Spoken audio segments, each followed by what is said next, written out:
재정 파탄과 싸우는 유바리의 전사라는 별명으로 유명한 일본의 스즈키 시장이 홋카이도 지사에 우리 따윈 도지사죠. 38세 최연소로 당선됐습니다.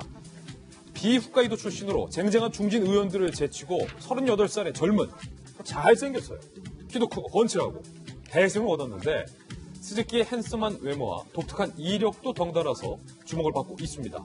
경제 형편이 어려워서 대학 진학을 포기했지만 도쿄 도청의 하급 공무원으로 일하면서 야간 대학을 졸업했는데 그의 인생이 바뀐 것은 재정이 파탄된 유바리 씨에 파견되면서부터입니다. 이 유바리 씨가 사실은 이 석탄을 캐면서 운영이 되어 왔는데 생계를 꾸려왔는데 그 석탄이 갑자기 주저앉으면서 시 재정이 어려졌다는 거예요. 30살 때인 2011년에는 유바리 시장 선거에 출마해서 전국 최연소 시장으로 당선되며 자신의 봉급을 70% 삭감하고 대대적인 구조조정을 하는 등 시 재건에 크게 기여를 한 겁니다. 젊음을 살려서 미소가 넘치는 홋카이도를 만들어가겠다는 당선 소감을 밝힌 그의 정치 앞날에 응원을 전하겠습니다. 야, 박용진 의원님. 예. 이 스즈키 시장에 당선될 때도 30세 최연소인데 지금 도지사를 38세에 했는데 이분이 좀 대단하네요. 정치 이력이. 네. 약간 우리나라로 따지면 약간 한국의 박용진. 뭐 좀 비슷비슷하고. 훈남인 걸로 봐서는. 근데 제가 10살이 많아요. 네. 저걸 보면 일본도 평균적으로 나이가 일본 정계를 이끌어가는 분들이 나이가 많습니다. 근데 우리나라도 지금 올드보이들 귀환이다 이래서 각 당의 대표들이 좀 연세 드신 분들이 돌아왔다 이렇게 표현했던 적이 있었죠.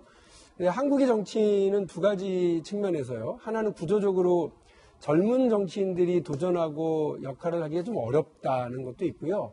또 하나는 거꾸로 젊은 정치인들이 과감하게 도전하거나 자기 역할을 찾아가지를 또 못해요. 안 해요. 그러니까 양쪽이 다 이 원래 줄탁동기를 통해서 병아리가 나오려면 밖에서도 쪼고 안에서도 쪼아야 되는데 우리는 둘 다가 좀 구조적으로도 어렵고 역할적으로도 좀 쉽지 않은 것 같습니다.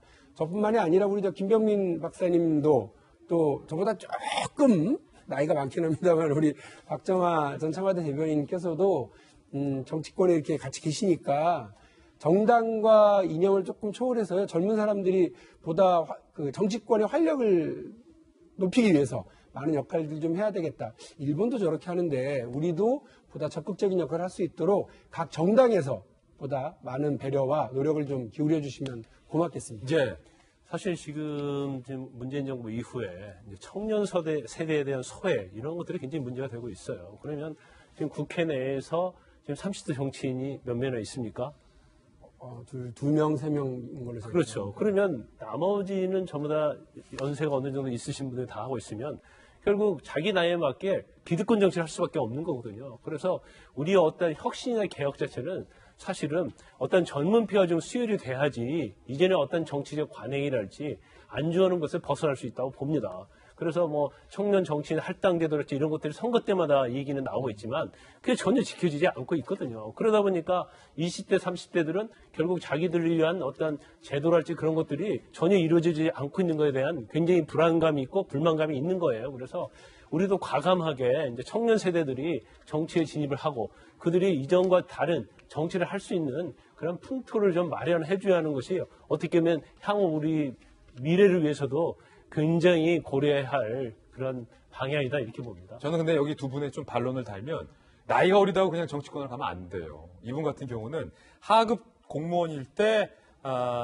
이 유바리 시에 가서 재정 파탄을 개혁하기 위해서 엄청나게 애썼잖아요. 그래서 파견 기간이 끝나서 2010년 3월에 다시 도쿄 도청으로 복귀를 할 때 시민들이 꼭 돌아오면서 노란색 손수건까지 흔들었다고 합니다. 이 정도는 돼야 젊어서도 정치할 수 있다라는 또 생각도 간섭도 높아심도 한마디 보태면서 다음 네 번째 악플도 소개를 해드리겠습니다.